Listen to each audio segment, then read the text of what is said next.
Welcome to the Elliott Confidential podcast. I'm Christopher Elliott, and I'm here with my son and my photographer, Aren Elliott. Yes. How's it going, Aren? Everything is great. We're enjoying it here. We are actually right near Mount Kinabalu today. It is raining outside. You can hear it. Couldn't tell. You can hear it on the roof. Yeah. But if our mics are any good, you won't. Hopefully, yes. Okay. We've been in Sabah for the past couple of days. If you don't know, Sabah is the northeastern tip of Borneo, and it is not what we expected. What did we expect? I don't know what I expected. I don't think this is a place that you can even set expectations for. Well, it's Borneo. It's eastern Malaysia, and not a lot of people come here. I mean, there are a lot of Chinese and Korean tourists, but we have not met any Americans here. So it's very almost undiscovered, but it is beautiful. So we're up here in the park, and this is a UNESCO World Heritage Site. So it's very well known, and there's a lot of preservation going on. We have had a whirlwind tour here in this part of Malaysia. It's been insane. So we're going to do the lightning round in a minute, but first, this week's question. What is this week's question? I forgot. Well, we drove 2 hours from Kota Kinabalu. I'm sure I'm mispronouncing Kota Kinabalu. Everyone just calls it KK here, to get here, and it seemed a pretty remote place. So we went up a big mountain road, and that made us wonder what the most remote place was that you've ever been to. You know, we've been to some pretty remote places, like the Antarctic. That's pretty remote.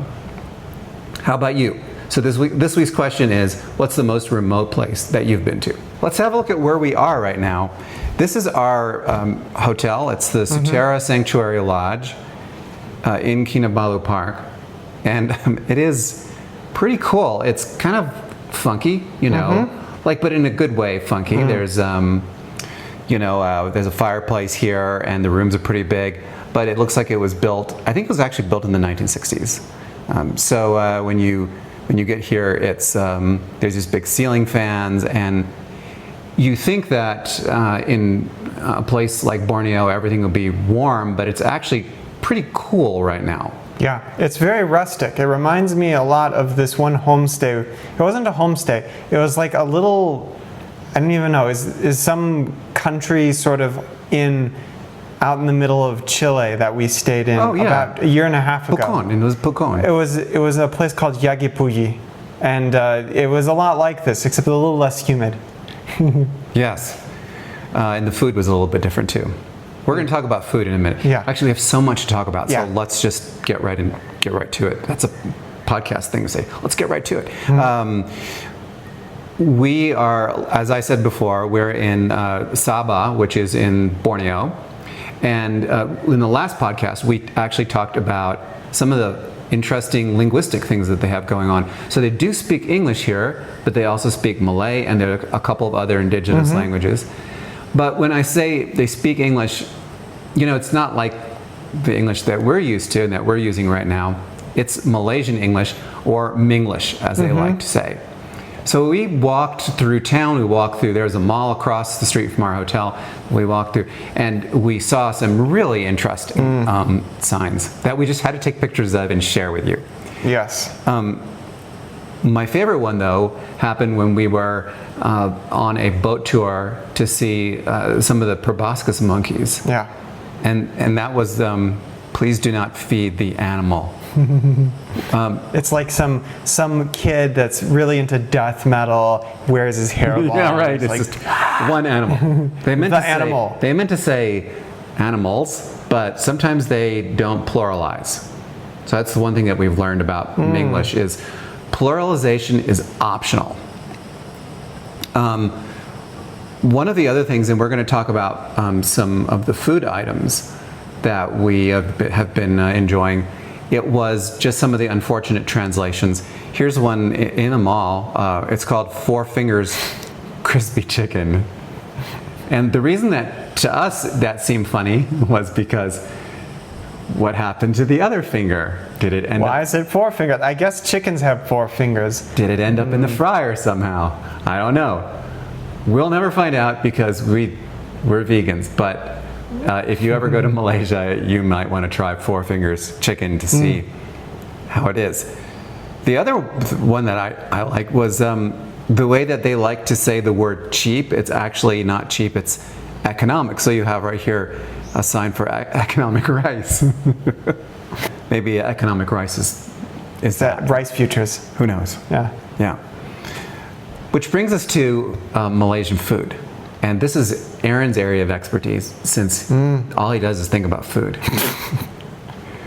Let's show this image here of we went to a grocery store.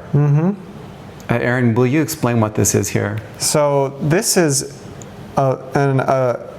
these are potato chips. They're potato chips. They're like yes. chips, but they're not. I mean, I don't even know why it says salted egg over each one of these, but okay, you thought that pork rinds were strange.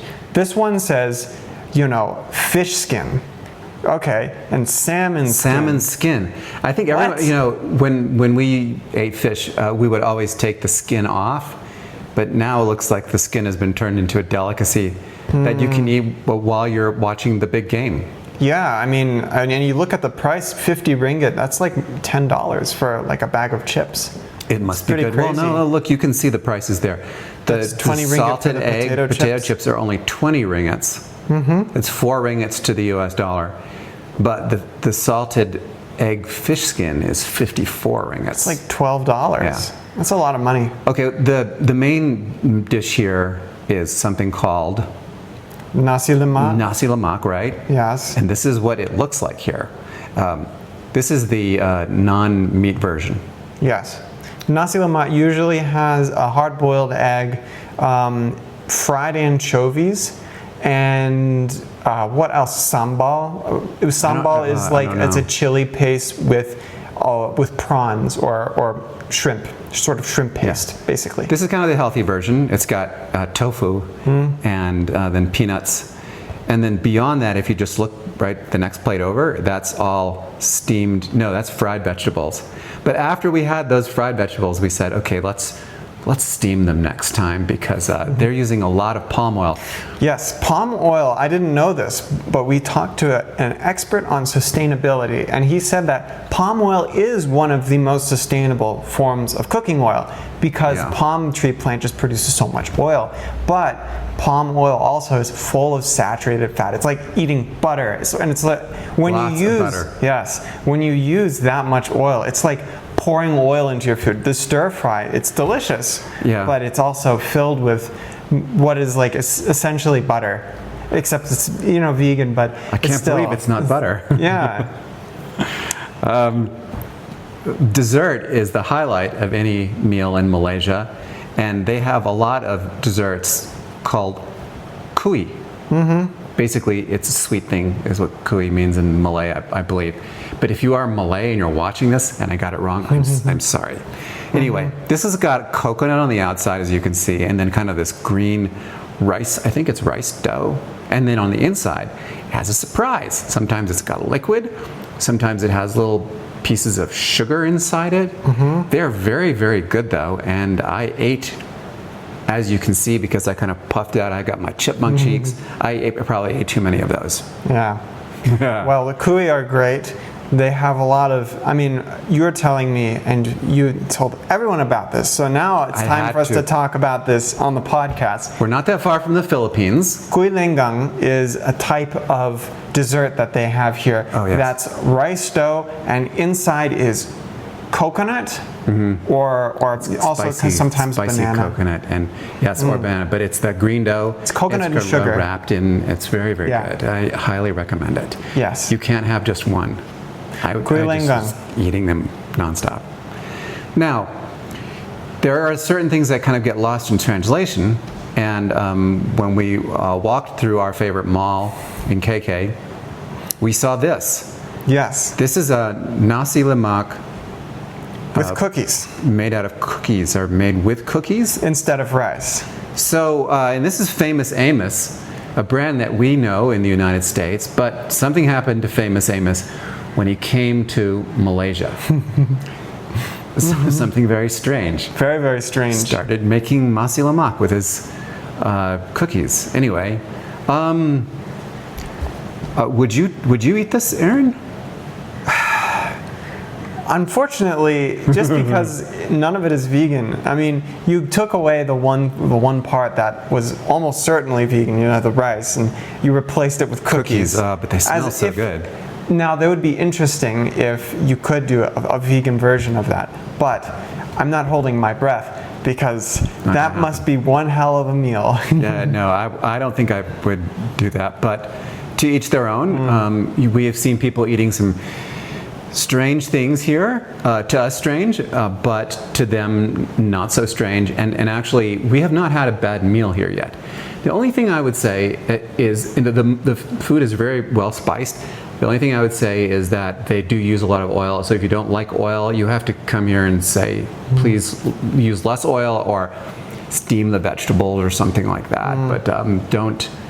Yeah, that's my only criticism. And the number one export, I believe, from Malaysia is palm oil. So of course they're going to use a lot of palm oil. In fact, we were in a grocery store and we saw the oil section. Oh my goodness. Well, no, you should have seen just on the side of the road. It looks like oil tankers. Well, they are oil tankers. Yes, palm oil filled tankers. with palm oil. Yeah. That's how big it is. It's you used to just seeing them for only like diesel or other sorts of oil. No, palm oil. Yeah. Palm oil. When we flew from Kuching to KK, we saw lots of palm oil plantations. There's a lot of that part of Borneo is covered with palm oil plantations. But as you go north, you get to a place that's a lot less developed. And yesterday I was talking to someone who runs an NGO who says 60% of the land still is rainforest, and some of it's even virgin rainforest. So that's why they're working so hard to preserve this area. And of course, I'm going to have my story on sustainability soon. Yeah. But not yet. It takes a while to write those things. Yes.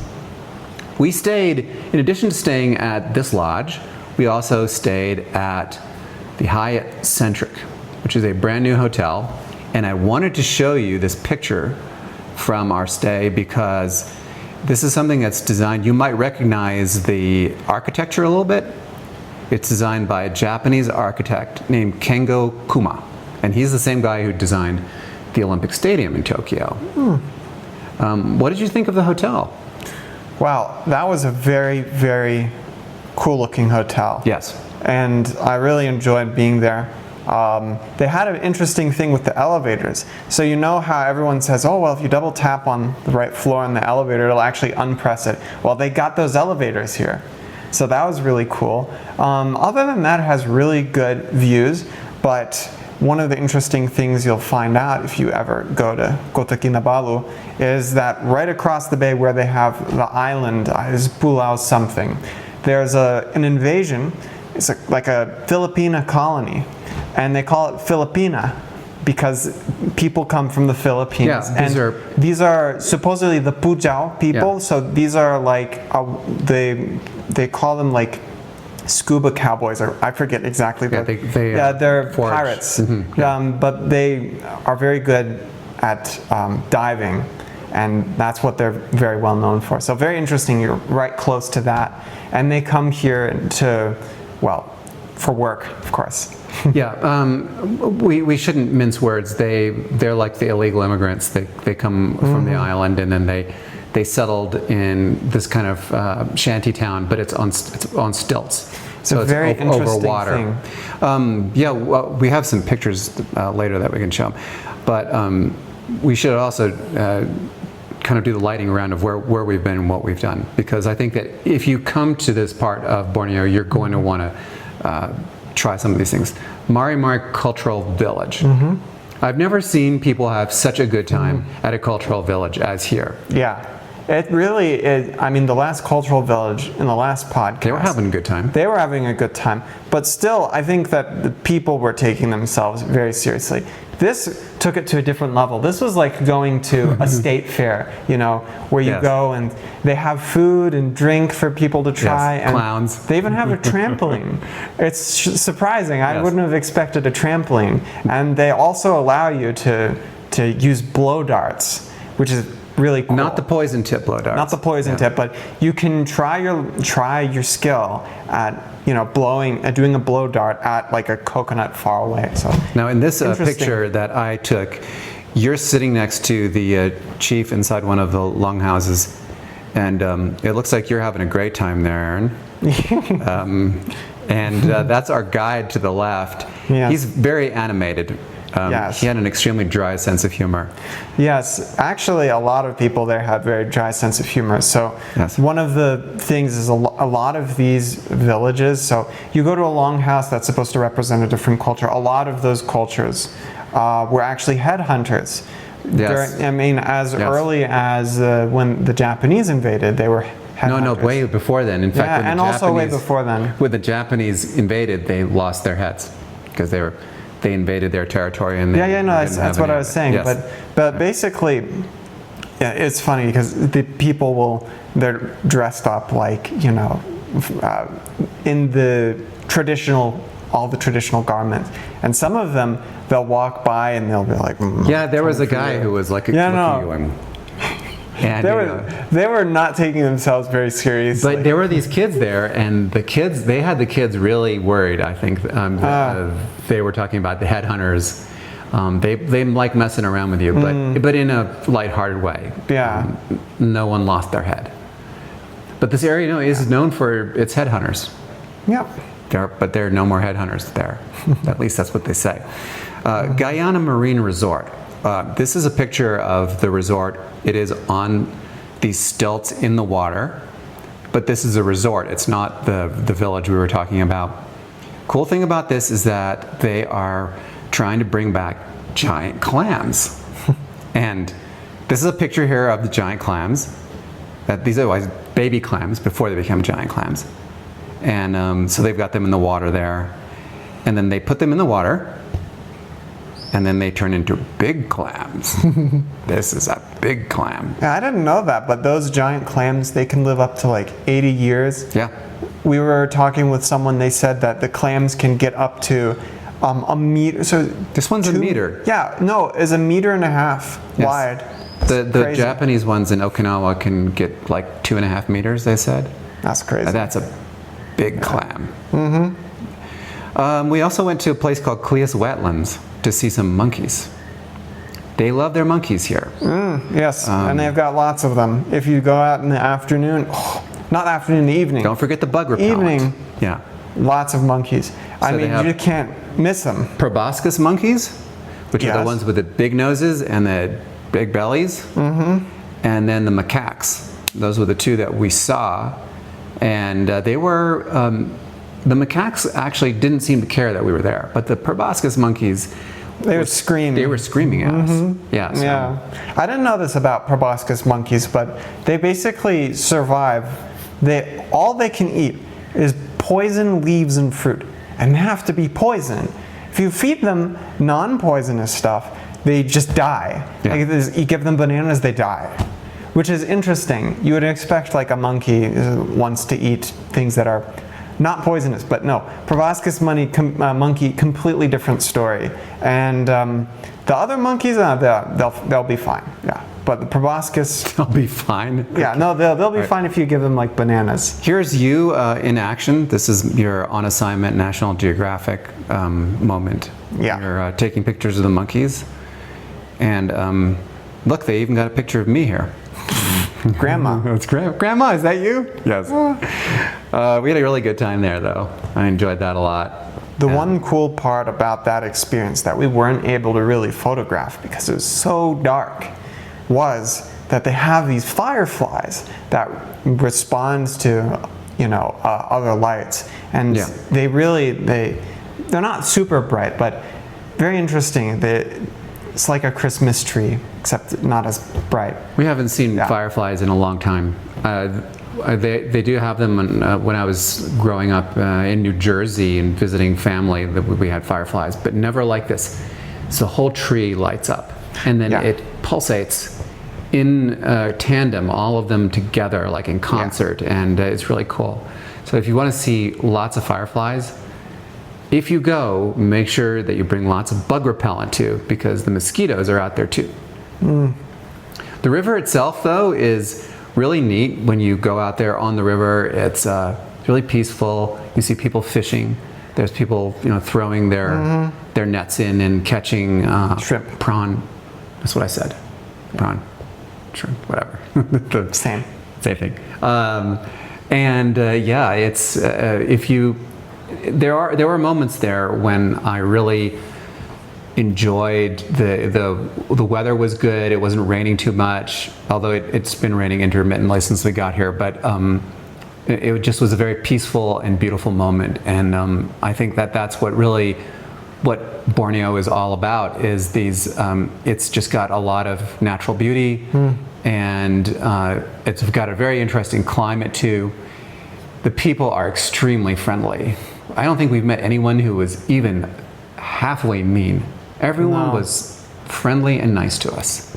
Yeah, and the tourists here seem pretty happy to be here. Yes. Now, one interesting thing that we totally failed to mention is there is a special kind of bird here.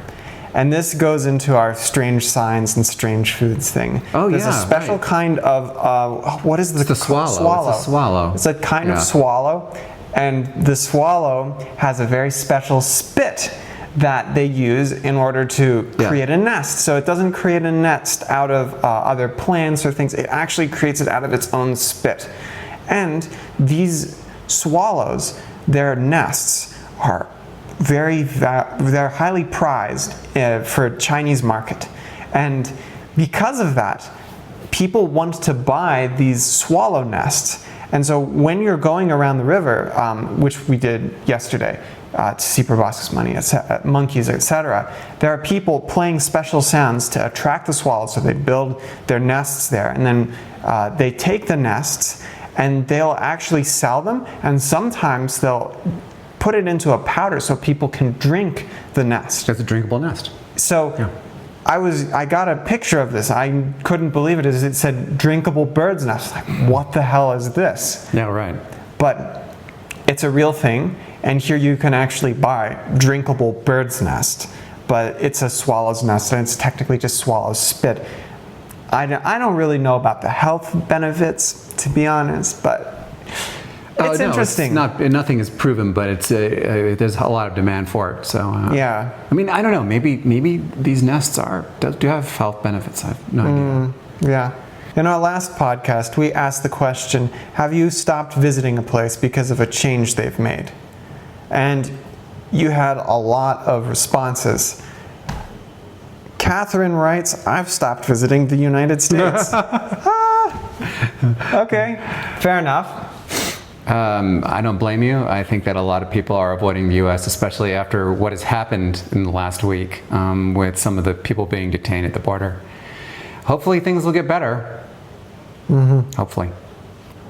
Susan says, our wedding trip was to Carmel in California, and we made many trips there almost annually for 35 years. But now, even in January or February midweek, even the most unassuming hotels are ridiculously expensive. We have stopped going. Carmel, California. We've been there. Yeah. Beautiful place, but you're right, very expensive. Yeah, I didn't think that Carmel was like that great, but I guess, with higher prices now, it's like kind of a hard thing to sell. Well, thanks so much for watching the LA Confidential podcast. We will be back next week. We will still be in Malaysia, but a different part, and I can't wait to share that with you. We'll see you next week. See you. Ciao. Bye. Toodles. Bye.